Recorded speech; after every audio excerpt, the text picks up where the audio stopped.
The Metropolitan Club's grand ballroom sparkled with old money and new pretension as New York's elite gathered to celebrate my father's 65th birthday. I adjusted my deliberately understated dress, a vintage piece that probably cost more than my sister's designer knockoff, and tried to blend into the background. "Emily, darling," my sister Victoria's voice dripped with false concern. "No gift again this year? Though I suppose on a teacher's salary, even a card might be stretching the budget." If she only knew that her precious penthouse apartment, along with half the luxury buildings in Manhattan, belonged to my real estate investment firm Aurora Properties. The struggling teacher act was just a carefully crafted cover for my multi-billion-dollar empire. "I'll give Dad my best wishes," I replied softly, watching Victoria preen in her new Valentino, rented from one of my subsidiary companies, though she'd never admit it. My phone buzzed discreetly.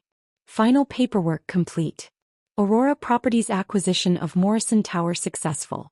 Building manager prepared for 9 p.m. announcement. I glanced at the ornate clock. 8:30 p.m. In 30 minutes, my family would discover that their poor teacher daughter owned not just Dad's precious Morrison Tower, but the entire block it stood on. "Emily," my brother James called out, his third wife hanging on his arm. "Still grading papers while the rest of us build real wealth?" The irony was delicious. His successful real estate firm was actually a subsidiary of Aurora Properties, managed through layers of shell corporations. Every deal he bragged about had been quietly orchestrated by my team. "Someone has to educate the next generation," I murmured, watching him boast about his latest acquisition, a property I'd actually purchased 6 months ago. My mother floated over, champagne in hand. "Darling, couldn't you at least have bought a small gift? The new owner of Morrison Tower is attending tonight. Your father's been trying to negotiate a better lease." I bit back a smile, knowing that the mysterious owner was standing right in front of her. The lease negotiations had been a carefully orchestrated dance, each rejection pushing my father closer to this moment. "I'll make it up to him somehow," I assured her, checking my watch. 8:45 p.m. The building manager, Thomas Chin, actually my CEO, was quietly preparing for the evening's revelation. Dad had insisted on making his birthday speech from his office on the top floor of Morrison Tower, broadcast live to the party below. A decision that would soon prove spectacularly ironic. "Remember when Emily tried to suggest investment strategies?" James was telling a group of real estate moguls. "She actually thought her teacher's pension could be used for property investment." The moguls laughed politely, unaware that most of their buildings were now owned by my various holding companies. 8:55 p.m. My team, disguised as servers and staff, moved into position. Each had been carefully briefed on their role in the upcoming revelation. "Ladies and gentlemen," the MC announced, "please direct your attention to the screens for Mr. Morrison's birthday address from Morrison Tower." My father appeared on the screens, standing proudly in his corner office. "Thank you all for coming tonight too." Right on cue, Thomas Chin stepped into the frame. "Excuse me, Mr. Morrison. The new owner has requested immediate access to the office." The champagne flute in my father's hand wavered. "Now. But I'm in the middle of." "The owner's instructions were quite clear," Thomas replied, glancing at his watch. "As of 9 p.m., all property rights transfer to the new owner." The partygoers watched in stunned silence as my father's face reddened. "Do you know who I am?" "I've been in this office for 30 years. "Yes, sir," Thomas nodded. "And now the owner would like to take possession." "Well, where is this mysterious new owner?" my father demanded. "Let them come tell me themselves." I stepped forward, my carefully maintained facade of poverty falling away. "Actually, Dad, I'm right here."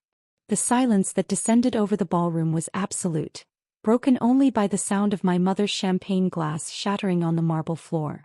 The screens around the ballroom displayed multiple camera angles of my father's stunned face as the reality of the situation slowly dawned on him. His precious corner office, the symbol of his real estate empire, now belonged to his struggling daughter. "This must be some kind of joke," Victoria sputtered, frantically checking her phone as headlines began flooding financial news sites. "Aurora Properties acquires Morrison Tower in surprise takeover. Mysterious real estate mogul revealed. Emily Morrison's billion-dollar empire. Wall Street stunned as teacher turns real estate tycoon." Not a joke, Vicky, I said, using the nickname she hated. Though I must thank you. All those times you mocked my modest lifestyle made it incredibly easy to build my empire unnoticed. Thomas Chin approached with a leather portfolio. Ms. Morrison, shall we proceed with the formal announcements? Emily, my father's voice crackled through the speakers, still broadcasting from his my office. What is the meaning of this? I took the microphone, addressing both the office screen and the stunned party guests. Let me explain it in simple terms, Dad. You know Aurora Properties, the real estate firm that's been systematically acquiring premium Manhattan properties for the past decade? The one you called ruthlessly brilliant at last month's real estate forum. Recognition flickered across his face as I continued. That's my company. Every building you tried to acquire, every deal that mysteriously fell through, every property that slipped through your fingers. That was all me. James pushed forward, his real estate broker's smile cracking. But my firm, our recent successes, were all orchestrated by Aurora Properties, I finished. Those brilliant deals you bragged about at family dinners? I approved them. That expert market insight you claimed came from my analysts. Even your office building belongs to one of my subsidiaries. The screens updated with more breaking news. Aurora Properties reveals vast Manhattan holdings. Emily Morrison, from classroom to corner office. Real estate empire built in plain sight. My mother attempted to regain control of the situation. Darling, this is impressive. We always knew you had potential beyond teaching. Did you? I turned to face her. Was that why you told the ladies' auxiliary last week that you were worried about my financial future? I was there, Mother, evaluating the building for acquisition while you disparaged my career choices. Victoria, still processing the revelation, gestured to her apartment building. The Wellington. Please tell me you don't own it. I smiled. I bought it last year. That lease renewal you just signed? I personally approved it. Though we should discuss your persistent late payments. The crowd murmured as more financial alerts flooded their phones. Aurora Properties stock was soaring as my identity was revealed, though now those profits would flow to me rather than the family members who'd mocked my supposed poverty. Now, I continued, let's discuss the changes coming to Morrison Tower. First, the name. It's being rebranded as Aurora Plaza effective immediately. Second, the tenants. I paused, looking directly at my father's screen. Some leases will not be renewed. My father's face paled. You wouldn't dare. Actually, I would. Your lease expires next month. Consider this your notice. Though I hear there are some lovely office spaces available in Brooklyn, perfect for a downsizing operation. The Metropolitan Club's ballroom had transformed from a birthday celebration into what the media would later dub the Aurora Revelation.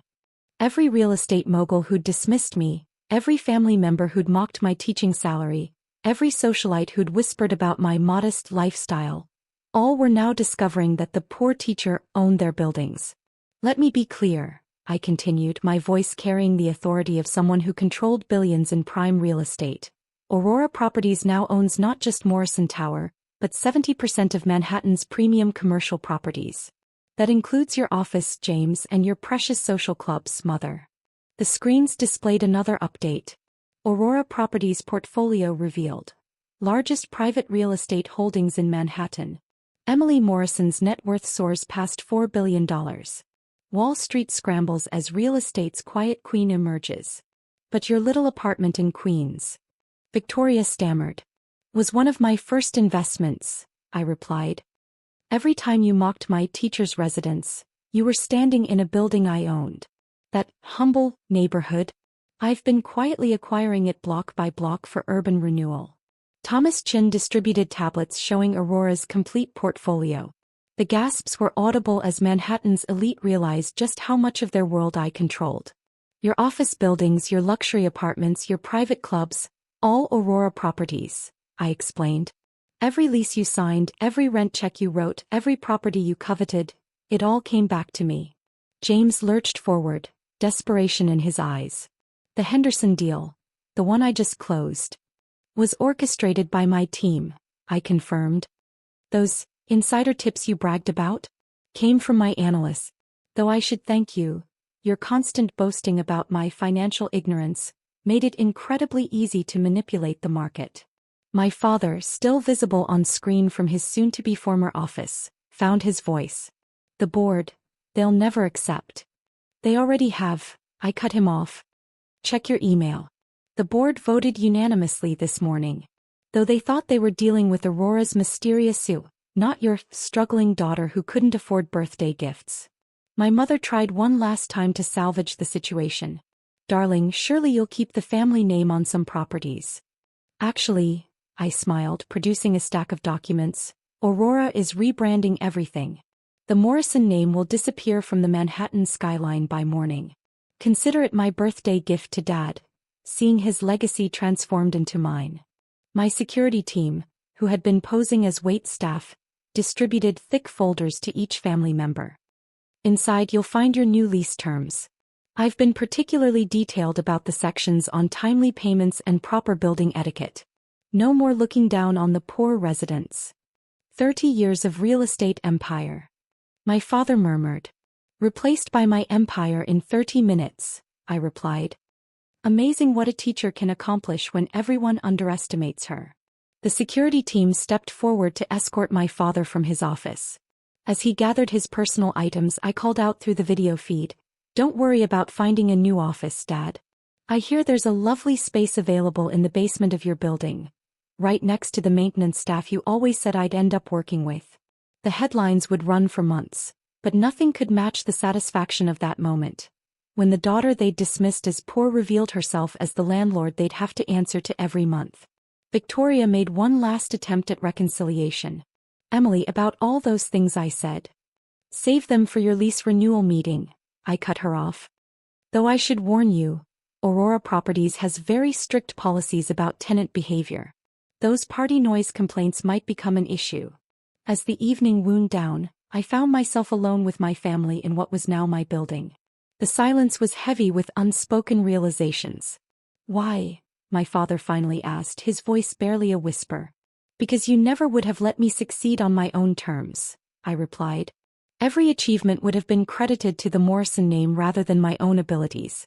Sometimes the only way to build an empire is to do it while everyone thinks you're just grading papers." I gathered my things ready to leave my newest acquisition. The building opens at 8 tomorrow. I have an empire to run. Or as you like to say, papers to grade. Walking toward the door, I paused for one final moment. "Oh, and Dad, happy birthday. Don't worry about the party venue bill. I own this building too. Though you might want to start economizing. Your new rent is due next week." Sometimes revenge isn't just about proving them wrong. It's about owning every building where they ever made you feel small. The morning after my father's birthday revelation, Manhattan woke to a dramatically altered skyline. Every Morrison sign was being replaced with the Aurora Properties logo, a rising sun that would now cast its shadow over the city that had once dismissed me. My phone hadn't stopped buzzing since the party. Aurora Properties begins massive rebranding of Manhattan's skyline. Emily Morrison's first moves as public CEO shake real estate market. Former teacher turned real estate mogul. The complete story. I sat in my new corner office, Dad's former sanctuary, reviewing the morning reports when Victoria burst in, clutching a newspaper. "You can't do this," she thrust the paper at me. The headline read, "Aurora Properties announces luxury building conversions to affordable teacher housing." "Actually, I can and I am," I replied calmly, enjoying her horror. "Your building, the Wellington, will be the first conversion. Consider it poetic justice. The sister who mocked a teacher's salary will now live in a building dedicated to housing educators." But my friends, my social standing. Should have thought about that before spending 10 years making jokes about my humble profession, I cut her off. "Though I hear the teachers who'll be your new neighbors are excellent company. They grade papers just like I used to." James was next, barging in with his lawyer. "The Henderson deal contracts are void," I finished, sliding a document across my desk. "You see, when you were bragging about your brilliant negotiation skills, you failed to notice that the shell company you were dealing with was actually Aurora Properties. Every contract you signed gave me the right to void the deal upon public revelation." My security team, no longer hiding their roles, escorted him out as he desperately flipped through the contract pages. The real estate forums were exploding with speculation. Aurora Properties revolutionizes Manhattan real estate model. Emily Morrison's vision, blending luxury and accessibility. Real estate empire targets education sector development. My mother arrived next, her carefully maintained composure cracking. The country club board meeting has been moved to the local public school gymnasium, I informed her. Aurora Properties has donated the club building to the education department. They're converting it into a teacher training center. Her face went pale. But where will we hold our social events? I hear the school cafeteria has excellent acoustics, I smiled. Perfect for those charity galas where you used to brag about James and Victoria while apologizing for your teacher daughter. The screens in my office displayed live feeds of the city's transformation. Every building I owned, which was most of them, now bore witness to the revenge of the underestimated daughter. My father was last, looking older than his 65 years as he was escorted in by security. The board wants to meet. They already have. I showed him the morning's video conference recordings. They're quite excited about Aurora's new direction. Turns out, combining luxury real estate with educational initiatives is both profitable and socially responsible. Who knew a teacher could understand market dynamics? He sank into a visitor's chair, the same one where he used to make me wait for hours when I tried to pitch him investment ideas. Everything I built will be used to build something better, I finished. Every property you acquired to keep the right people in and the wrong people out will now serve a greater purpose. Consider it your legacy, just not the one you planned.